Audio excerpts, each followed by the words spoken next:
Welcome to the Lifestyle Architects Show, featuring interviews with inspiring and successful lifestyle entrepreneurs and helping you to design your life, build your online business, and live your dream now. There is no better time than the present to make a change that will bring you true happiness and make your dreams a reality. Changing his life and helping you change yours. It's your host, Navid Moazzez.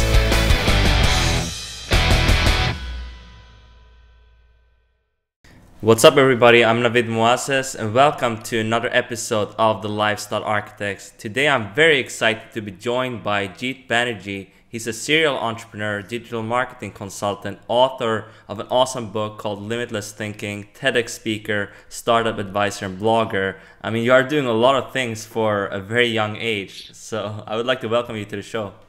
Thanks so much for having me. Excited to be on here. Yeah, it's going to be fun. We're going to dive in a little bit to your story, talk about your book a bit and how you built everything. How old are you today? 21 right now. 21 right now, yeah, and you have a lot of success already. So let's start from the beginning. How did you get started? Were you meant to be an entrepreneur in the first place? So I had signs of being an entrepreneur at a pretty early age, but I never had that mindset that when I grow up I want to start my own business or I want to be an entrepreneur. It was always wanting to do different things like becoming an engineer or becoming a lawyer. Becoming a lawyer was kind of my big thing. But like at age of 9, I had this big desire to build a website of my own, and I just kind of went out there and did it. I learned how to build a website at 9 and I put it up there, and then I kind of lost interest. And then around like 13, 14, again, I kind of had this spark in entrepreneurship where I started making money online off these games that my friends and stuff would play. And then again, after some time, it kind of died down. And then my real taste of entrepreneurship came at the age of 17, which was 2 years after I had taken over probably about 12 to 13 jobs. And I had really gotten a taste of the real world. And that's when I realized that I never want to have another job again. And that's what really motivated me to check out the path of entrepreneurship to see if that would be a career path that I would really enjoy. Definitely. But what was kind of your first, if we look back a little bit, what was your first business success? What was the first business you tried to build up, and how did you get that going?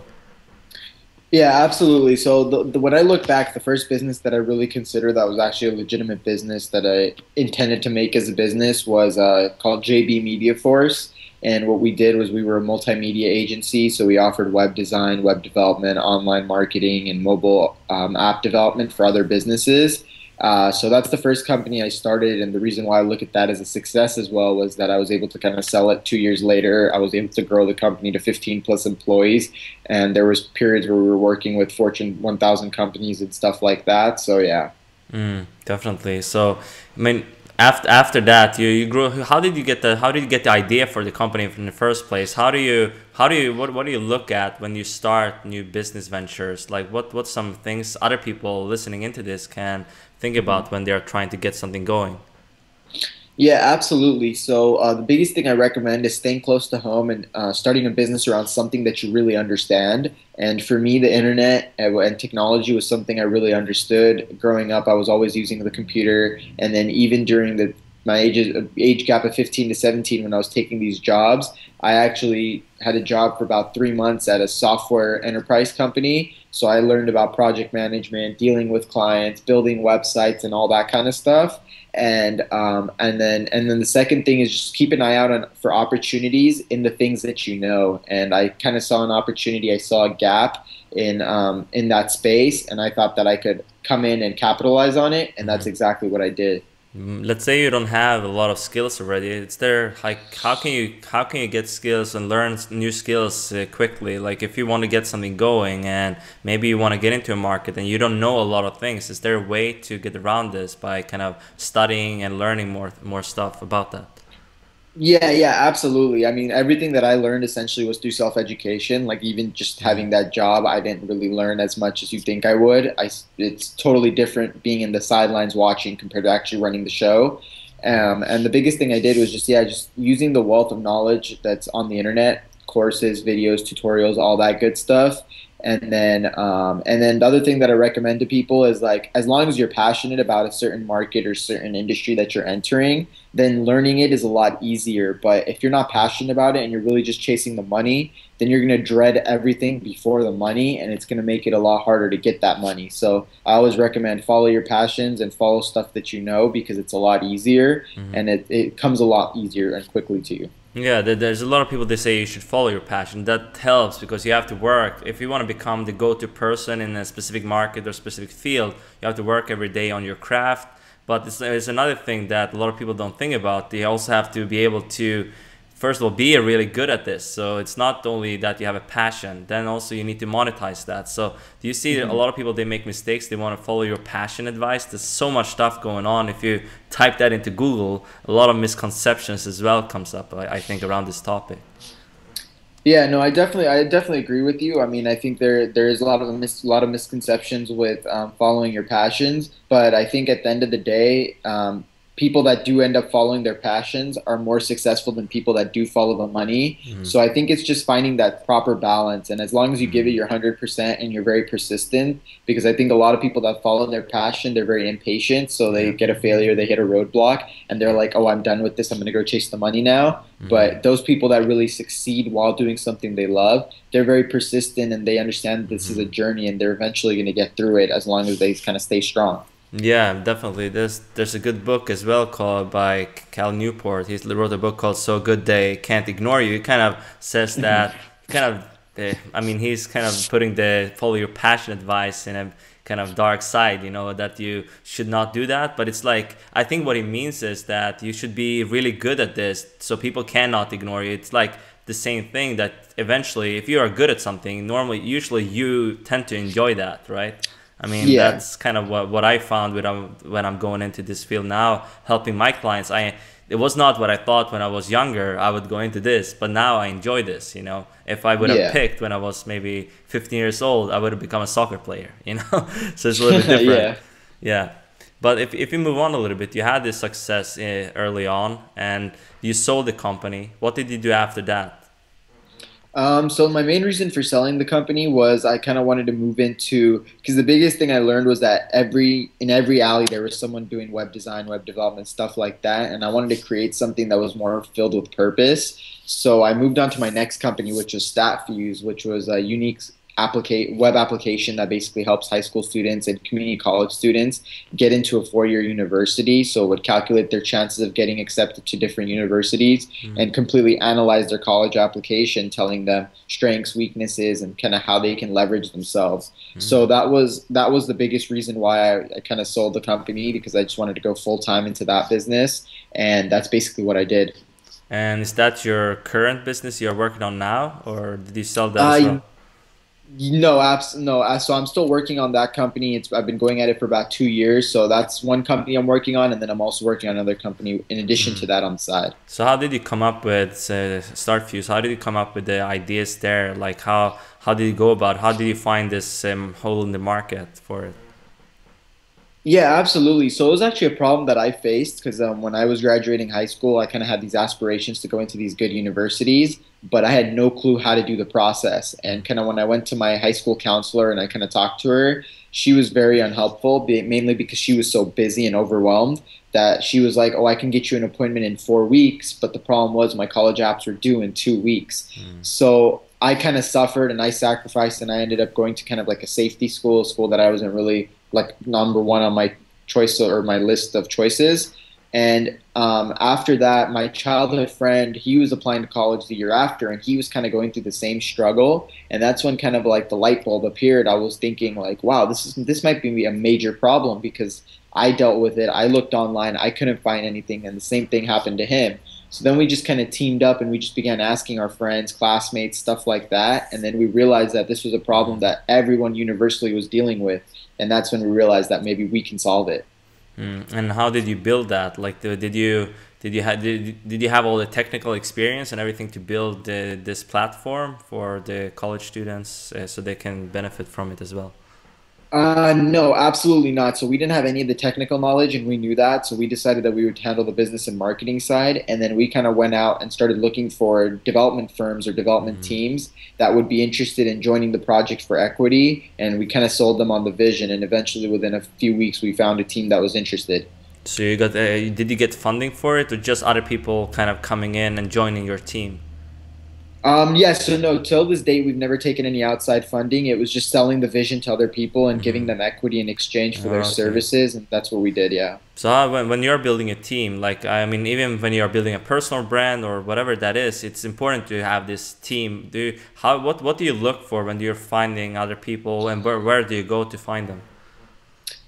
So the biggest thing that we looked for when we were picking our team was someone that was passionate and someone that believed in our vision. And the reason why was as long as people liked and believed in what they were going to be doing, we felt that they could learn anything and they could contribute to the max potential because they would have that incentive or that motivation.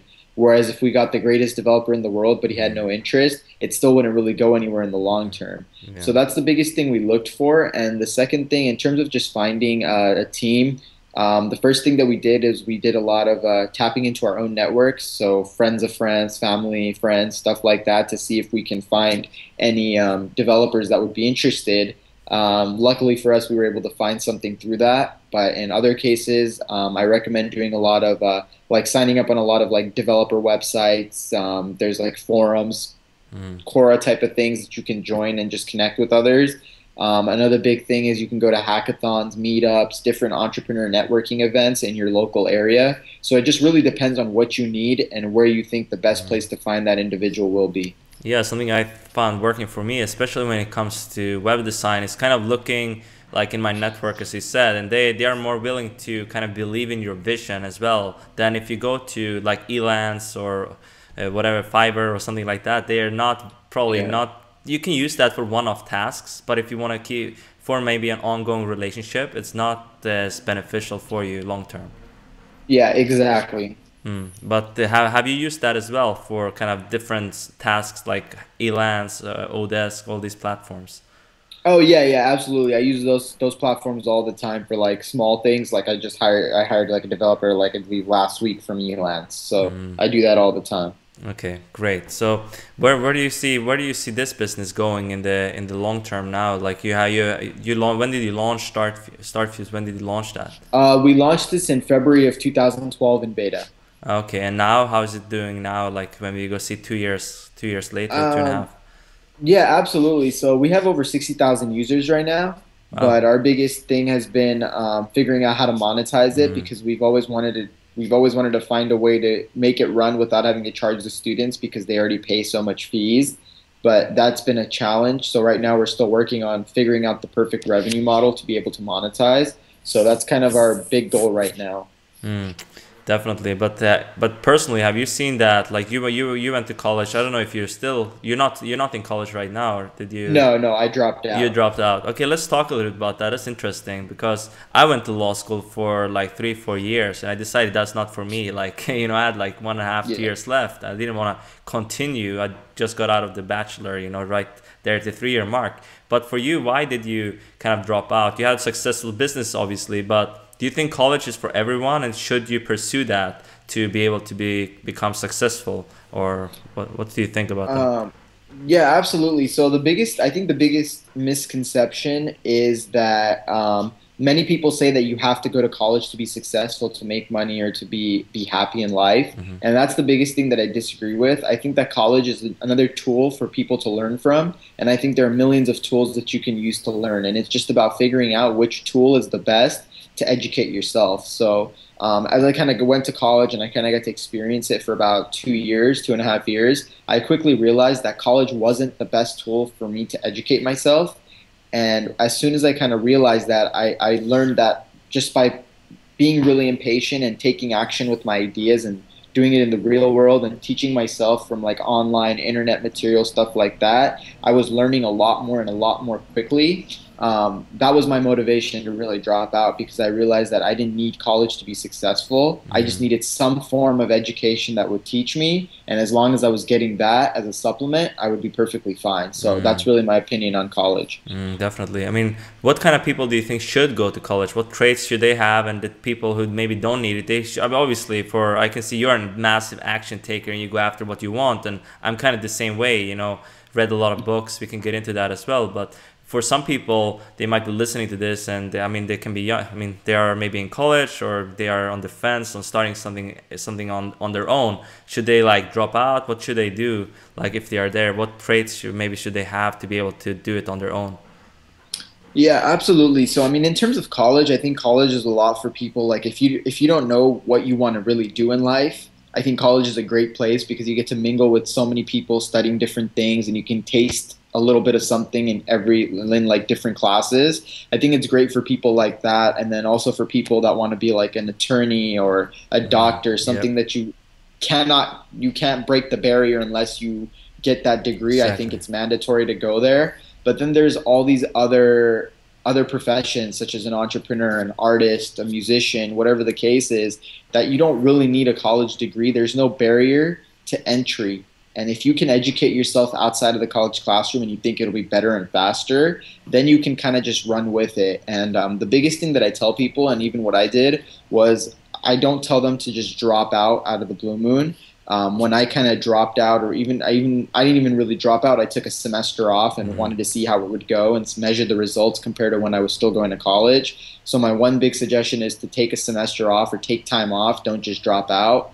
And the second thing is have some like proof or validation or a reason to drop out. Like for me, I was making the same amount of money that I would make, if not more, if I had graduated with that degree in college without finishing my degree. So that was kind of like proof, like I'm doing this part-time. Now, if I do this full-time, how much can I really grow my income and how much can I really do?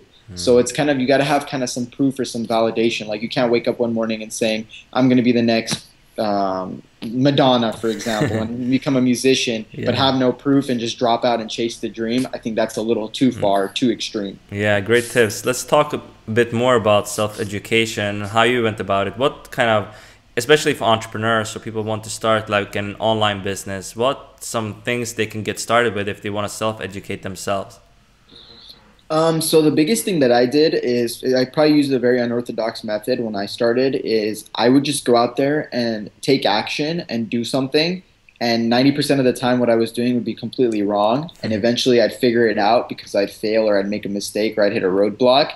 And then I'd go back and say, okay, I totally don't know how to do SEO, for example. Now I need to go study this because I totally just messed up. So then I'd go and read books and watch YouTube videos. And the biggest thing that I would do is I would always try to find like one industry leader, someone that's very, very credible. So in SEO, that person would be like Rand Fishkin, the guy that owns SEO Moz. And I'd go and try to read all of his blog posts, all of his material, everything that he suggests you need to know to become a specialist at SEO. And that's just the way that I would do it. So I would only go and study or educate myself with something when I knew I needed that. When I came across it, like today I need to do SEO and I tried and I failed, so I need to learn it. So that's the way I kind of did it, rather than just trying to like pick up a all-knowing encyclopedia and trying to study every single chapter. Oh, that's big there, right there. You know, that you studied something when you need it and then take action on that. That's big, I think. But any other books that you read early on that kind of helped you with the mindset of getting into the state of being an entrepreneur?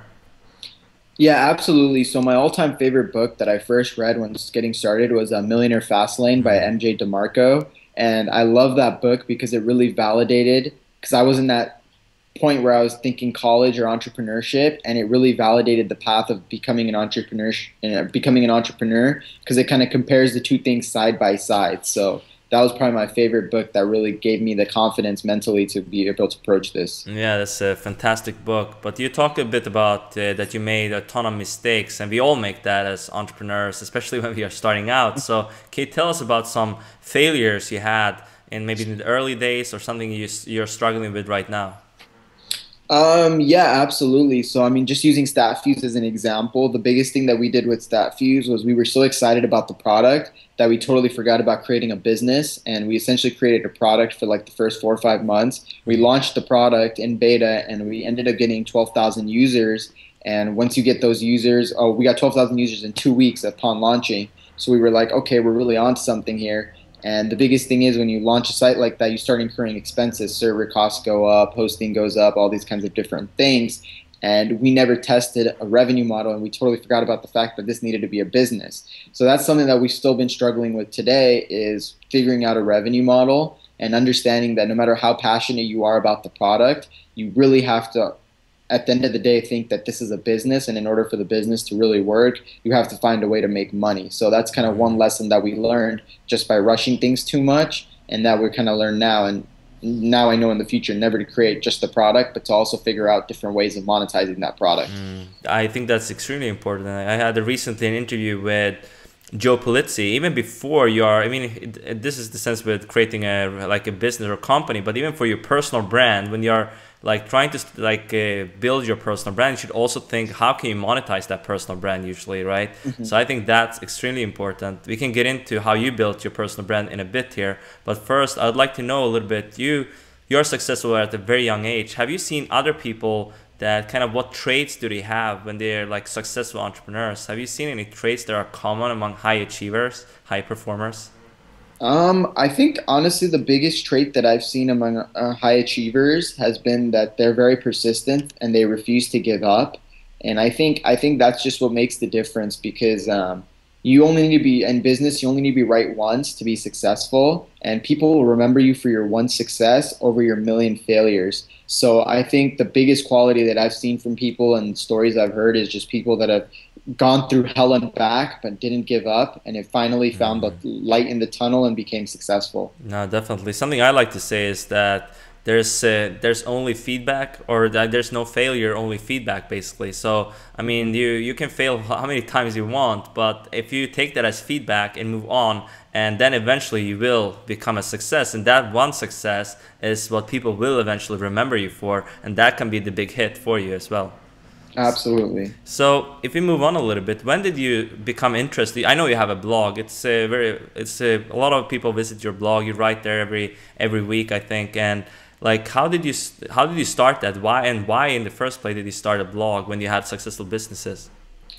Yeah, definitely. So what actually ended up happening was, after selling my first business, when I started my first business, I was really young and I was really terrified of like showing my face and attaching my personal brand to my company. So after I sold that company, I literally did not exist. It was like I had done nothing, and it didn't build on my credibility or anything like that. And I was really frustrated by that, because here I was trying to like pitch different development teams, pitch different teams to come on to my next project.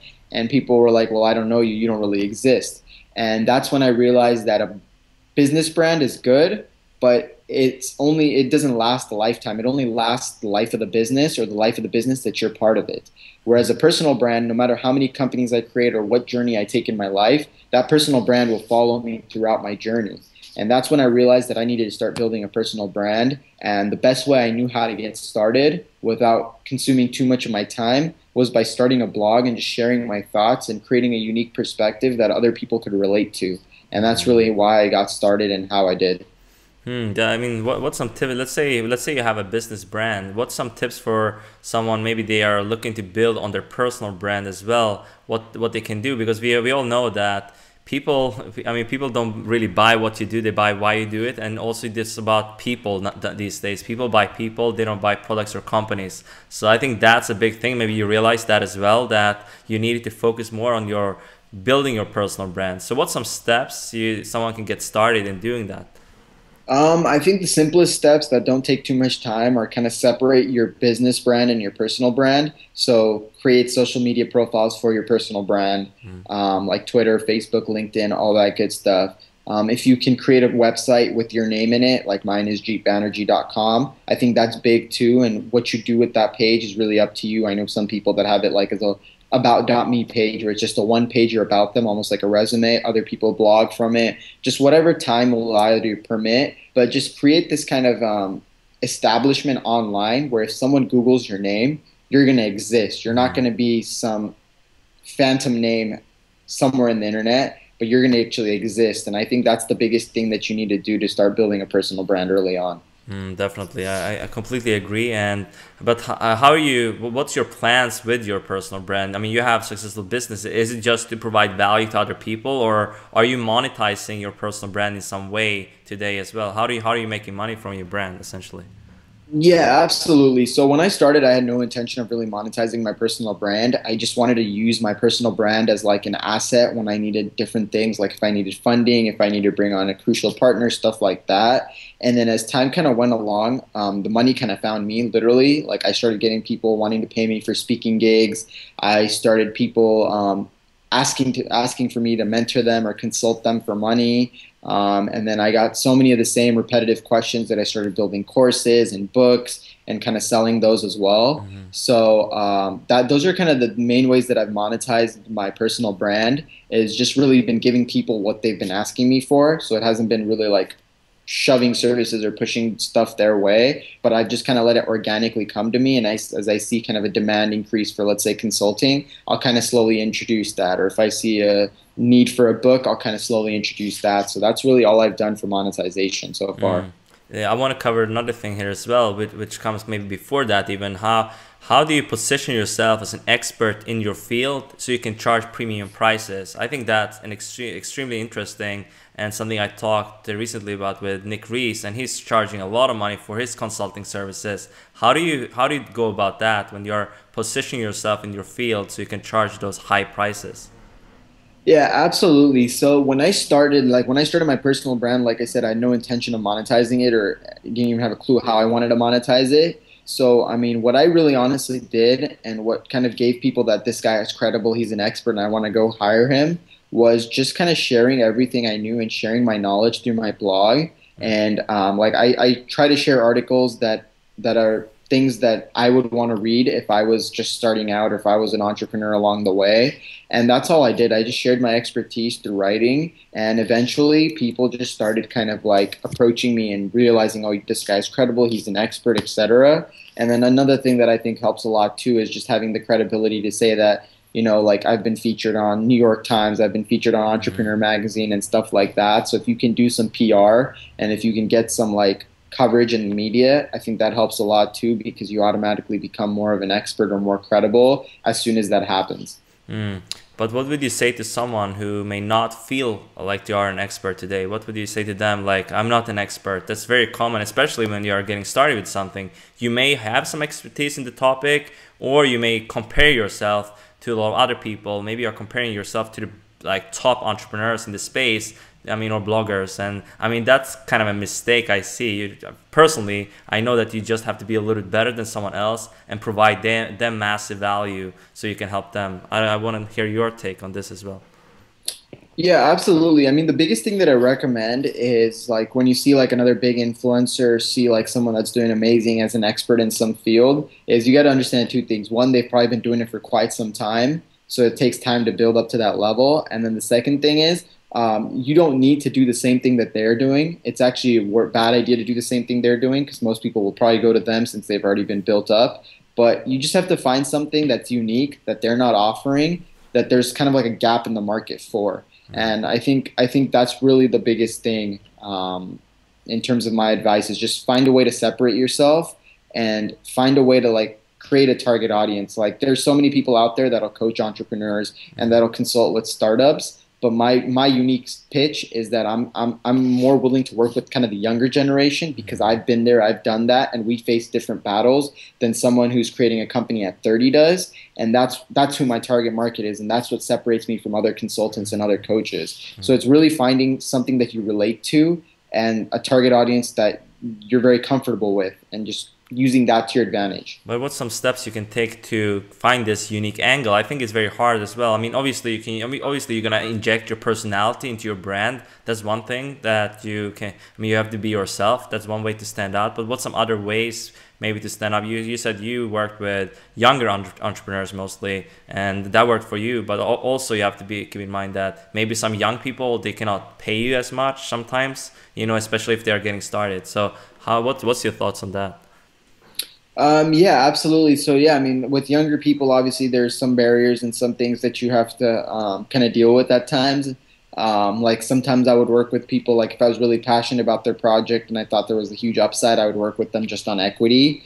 So like I kept my options open and I was kind of, since it was something on the side, since it wasn't something that my income was dependent on, I was willing to take more of a gamble, more of a risk, and be more open to helping people in the community. So I think it really just depends on what your situation is, who your target audience is. I think you have to study and test a lot of these things.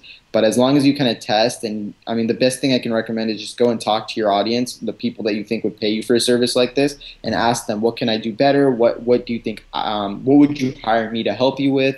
And these kinds of questions will open many doors for you. Yeah, and definitely as well narrow down your niche a little bit so you don't target everyone. That's kind of a big one, especially when you're starting out. So you can narrow down in the beginning and then kind of go broader as you go. I think that's also kind of a big one. But if we move on a little bit with your book, that's also a big credibility boost. I get. What has your book done for your success and how I mean, all the opportunities that are coming your way? You wrote a book called Limitless Thinking. I believe it came out late 2013, right? Yeah, yeah, absolutely. Yeah, the book was definitely another thing that helped a lot. I mean, I think launching a book helped you a lot with kind of getting radio interviews. I think that's the biggest specialty. Like after launching my book, I got a lot of radio interviews, and I've still been doing radio interviews week to week. So I think it's great for doing PR, and I think it does definitely build up your credibility as well because it shows that you can write 100 or 200 pages of valuable content on one specific domain. So I think that's a huge credibility booster. And if you have the capability and time of doing that, that's something that's definitely worthwhile for building your personal brand. Definitely. And how, I mean, did you always want to have a book out there in the market, or was that something maybe you just realized as you went on here and built your brand, your blog and all that? Yeah, so I actually had no intention of really putting a book out into the market. And what happened was after I did my TEDx talk, I kind of, the counter that people kept giving, or the biggest thing that I realized after giving my TEDx talk was that people always use the excuse of, I don't have enough time, I don't have enough money, and I don't have any experience in order to pursue their dreams or pursue something they like. And that really started like pissing me off. And I was like, okay, I want to show people that when I started, I was still in high school, so I didn't have a degree. I didn't even have a bank account. Like I couldn't even access the money. My clients paid me on PayPal for like 12 or 14 months. And I definitely had no experience besides working like $8 an hour minimum wage jobs. So I wanted to share my story and my perspective of how I was able to achieve my dreams and how it was just a mindset, because it was something I was really passionate about, because I was tired of just hearing people complain about blah, blah, blah, and being the reason why they're not successful. So that's what it really was. Yeah, and what does the title, I mean, the title is interesting as well, Limitless Thinking. What does that mean to you? Does that have a special meaning, why you picked that title? Yeah, absolutely. So the biggest reason why I picked that title was I feel like so many people limit their beliefs and limit their thinking, and that is why they're not successful. So I wanted to create a title. I wanted to use that as the title because that's like the one thing that I've had consistent from day one till now is my mindset has always been limitless. I always thought limitlessly. Like while people were thinking about building $1 million business, I was thinking about building a trillion dollar business, right? So that's just been my mindset and my approach. So I thought that title was most fitting to share my story. Yeah, and you cover a lot of interesting topics as well in the book. Like, for example, you talk about creating your own destiny. You're talking about kind of how you can find your purpose, and it's all about kind of the mindset behind everything you've done. And actually, it's not really tactical. It's more like the mindset behind everything, and that's where it all starts. So can you maybe talk about how maybe someone is listening into this and they are having maybe limiting beliefs, they are inside of the comfort zone. How can they get out there, maybe create their own destiny, and then eventually find their purpose to do what they love?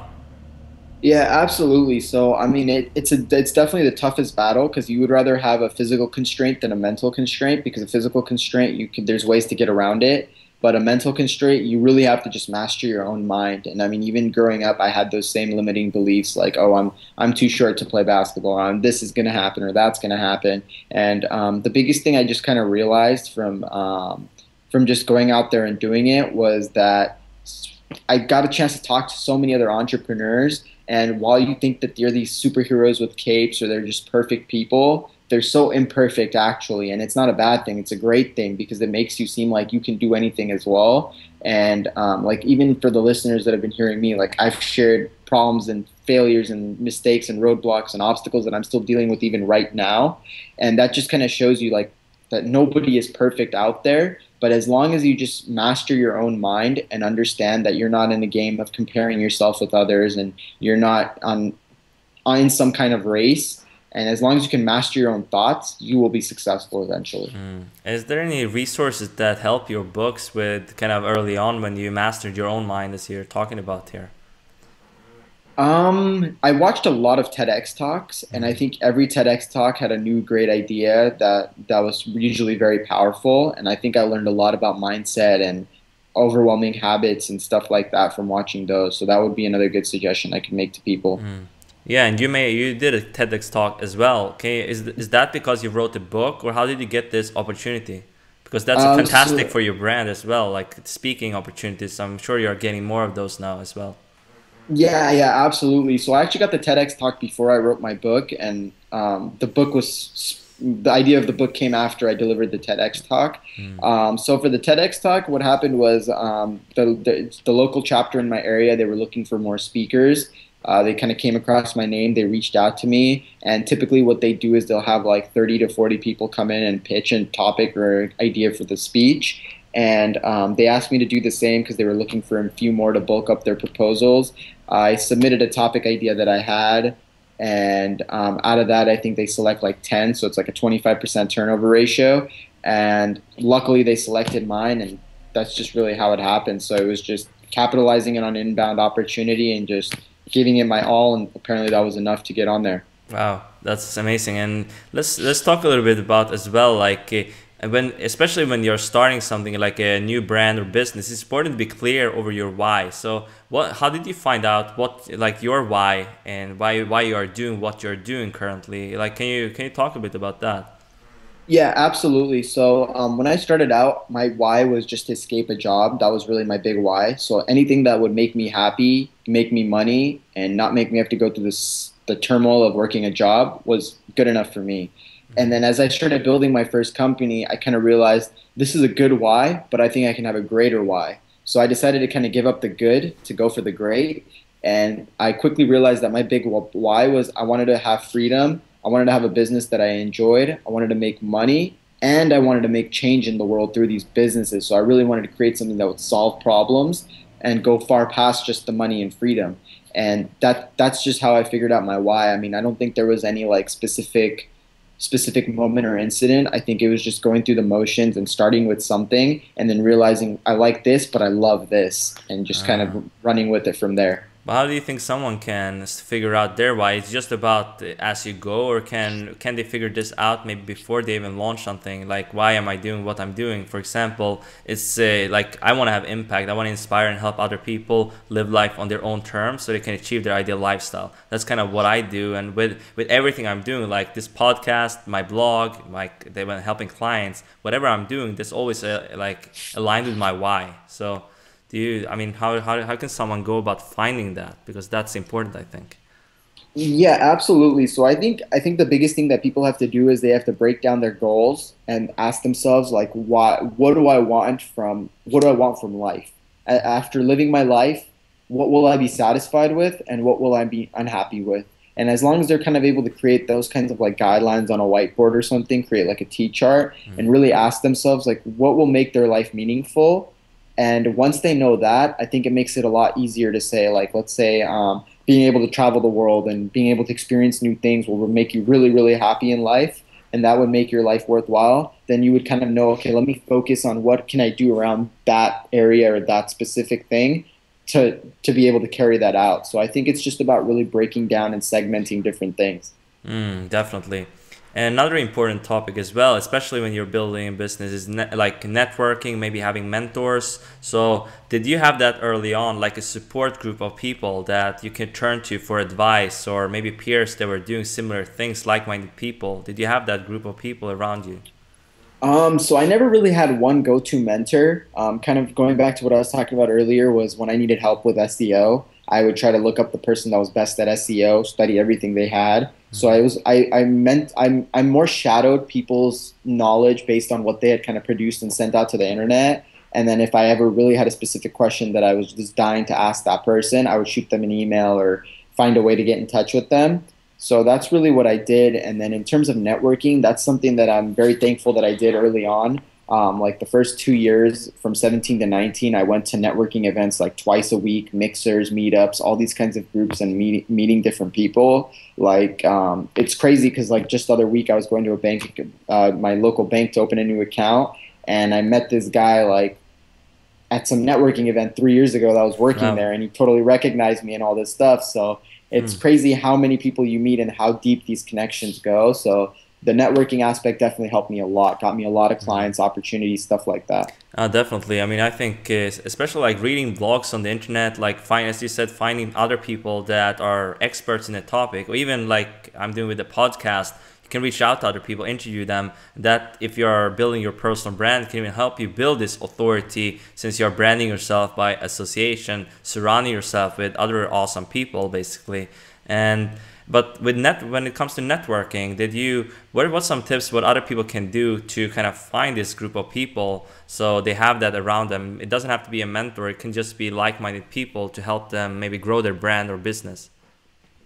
Yeah, absolutely. So the first thing I recommend doing is trying to find things offline. Since I'm in California, I'm kind of a little bit luckier than maybe some other people are, just because there's always something entrepreneur, startup related happening around me. If you can find those kinds of events or conferences or meetups and stuff like that offline, definitely attend those as much as you can in your area. The second thing, if you can't find that, is there's a lot of online groups. Like you can join Facebook groups, Twitter lists, LinkedIn groups, different communities, different forums, different websites that have like a huge group of entrepreneurs and a huge community of entrepreneurs. Create accounts, engage on the forums, join these Facebook groups, do the Google Hangouts that they have, do the Skype sessions, get on the calls, and just put your name out there. And that's the biggest and best advice I can give people.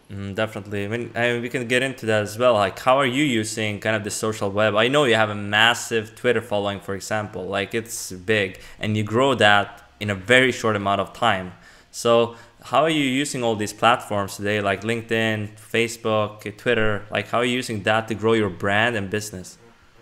Yeah, absolutely. So I quickly realized that content spreads the fastest through Twitter. So that's why when I started blogging, I wanted more eyes on my blog. So I knew that Twitter would be a fast way of doing that. So I started building up my Twitter list by engaging with people in that would enjoy my content. So mainly entrepreneurs, startups, business people, stuff like that. So that's how I've really used Twitter, is more for spreading my content to get traffic into my blog, into my website, which has been very successful. I've used LinkedIn just for mainly maintaining professional connections that I've made in person. So from like networking events, meetups, different speaking gigs, stuff like that. I meet people and the business card always gets lost, but LinkedIn is something that's there to stay. So that's how I really use LinkedIn. And then Facebook has been kind of the interesting one, where I've got this kind of like weird blend of like personal, family, friends, and business. But I use that tool more for like the close friends and the close people that are, let's say, entrepreneurs and stuff like that, that I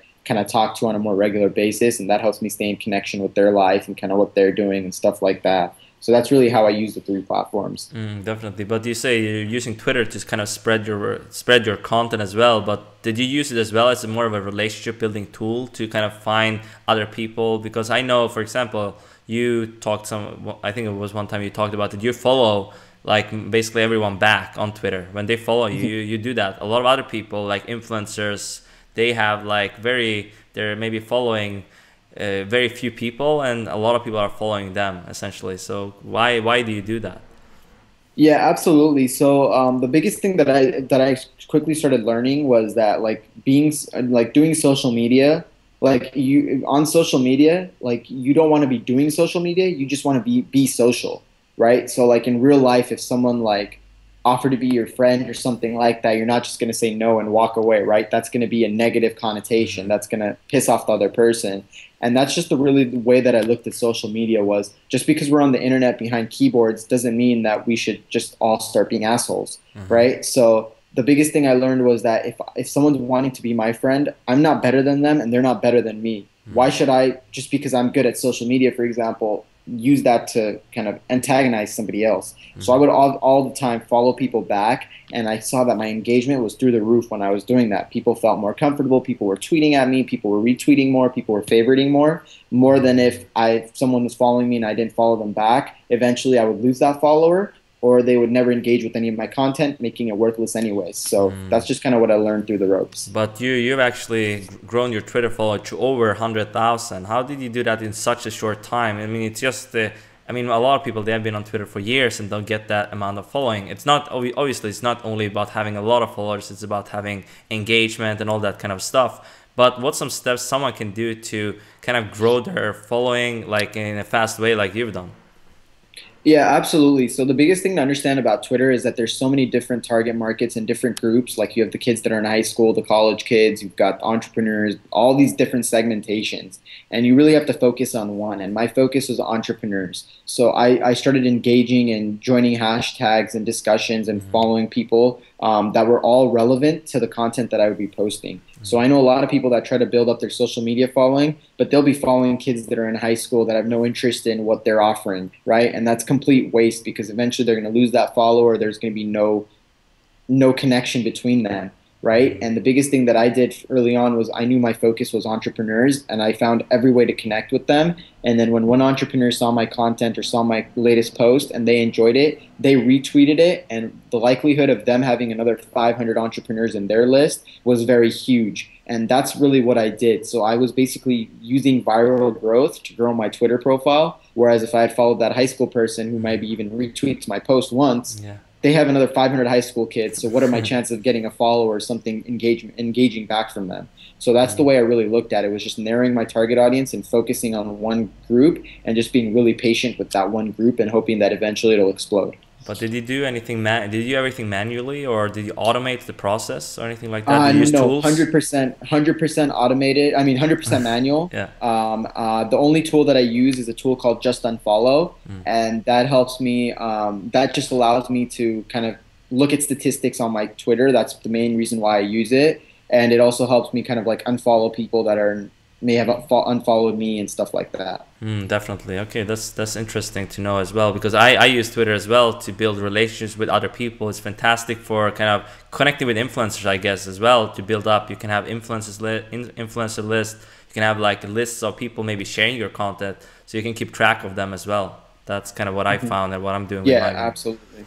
So if we move on here a little bit, I got this advice actually recently. I had Hal Elrod on the show. We talked about like morning routines. So I want to know more about if you have a morning routine. Like right now when we're having this interview, we started around, I think it was like 8 a.m. your time. So are you an early riser? Yeah, definitely. I usually get up by about 6 a.m. every day. I rise early and I just get to work right from the moment I wake up. So yeah, my morning routine is just from like 6 to 8 a.m. I typically just kind of clear out my emails, probably get about couple hundred emails by the time I wake up.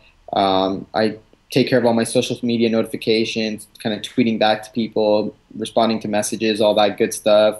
And then on the side, I do a little bit of stock trading too, so kind of getting up in the morning works for me for that. And then from like 8 to about like 11 in the morning, I just keep room for like interviews.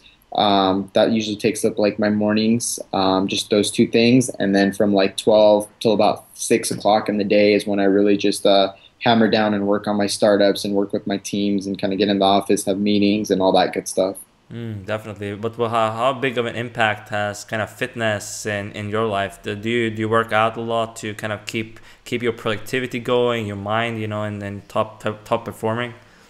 Yeah, absolutely. So I've always played basketball. I played a lot of basketball.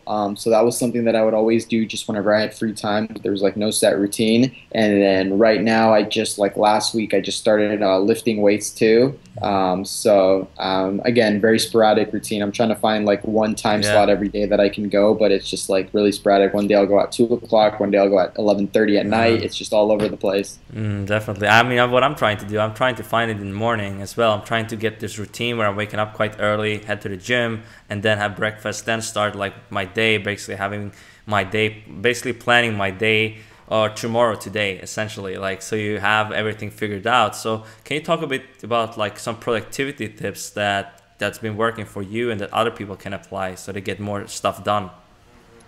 Yeah, absolutely. So my number one tip is to work smarter, not work harder. So understand the things that you really need to do and that require your attention, and understand the things that don't require your attention. So I quickly realized that I was spending so much time with like data entry and like managing accounting stuff that it was a complete waste of time. Like I was probably wasting like 20 hours a month on that stuff. And if I put that 20 hours into getting more users or marketing and stuff like that, the results would be huge. So even though that ends up costing me like 200 bucks a month, it's a very worthwhile investment. So it's really about figuring out what things can be done without requiring your attention that take up a lot of your time, and just being able to work smarter instead of working harder. That's probably my number one advice. And not to be, and the second thing I would say is don't be scared to trust other people to do things, because when it's your own company, you feel like you've got to oversee every little thing, and make sure people don't screw up. But that's the same way that I was. And then eventually I kind of learned to let go and learn to trust people.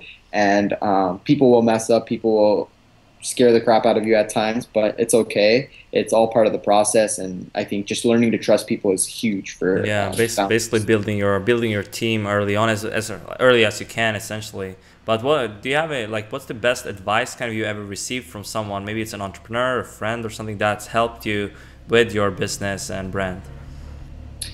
The best advice that I've probably ever received. The best advice I'd probably have to say is that one of my friends told me once that men lie, women lie, but numbers don't. And what he was basically trying to tell me was that in business, never make a decision because someone is telling you something, and don't use your emotions to make any decisions.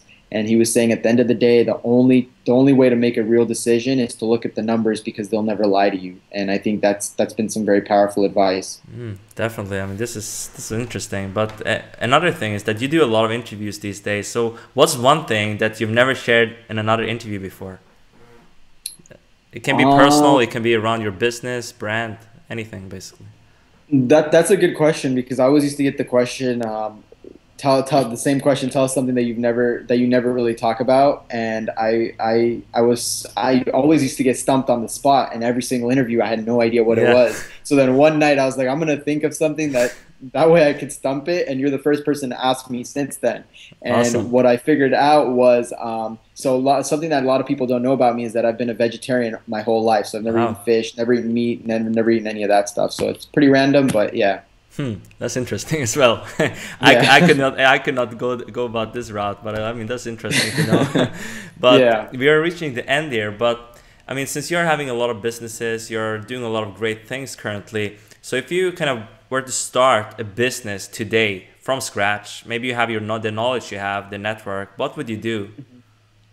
So like what kind of business idea or business would I start? Exactly. What's the opportunity you see? What kind of market would you go into, and how would you look at that?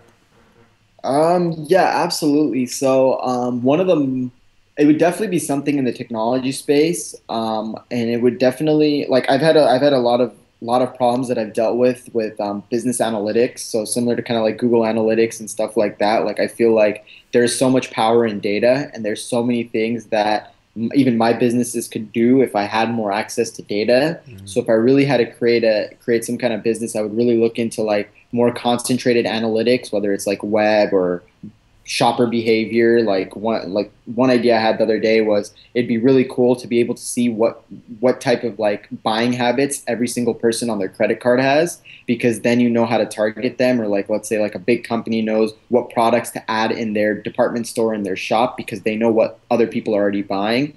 So that's like one idea that I would definitely pursue as well. Definitely. So, I mean, you've been sharing some great stuff throughout this entire interview, and we got to know you a little bit better as well. You shared some personal stuff. So where can people find you online? Where's the best way to connect with you? Yeah, absolutely. So the best way to connect with me is my personal website, which is jeetbanerjee.com, spelled JeetBanerjee.com, and that has all my information and all that good stuff. Definitely. I will link up everything in the show notes over at navid.me/30. So head over there. You can find all the links to Jeet's website and all that good stuff. So thanks so much for coming on the show today. It was really good stuff you shared here, Jeet. Absolutely. My pleasure. Thanks for having me. Thanks. Thanks for tuning in to today's episode of the Lifestyle Architects Show. For more information and to learn more about Navid's journey and how to start your own, Please visit navid.me.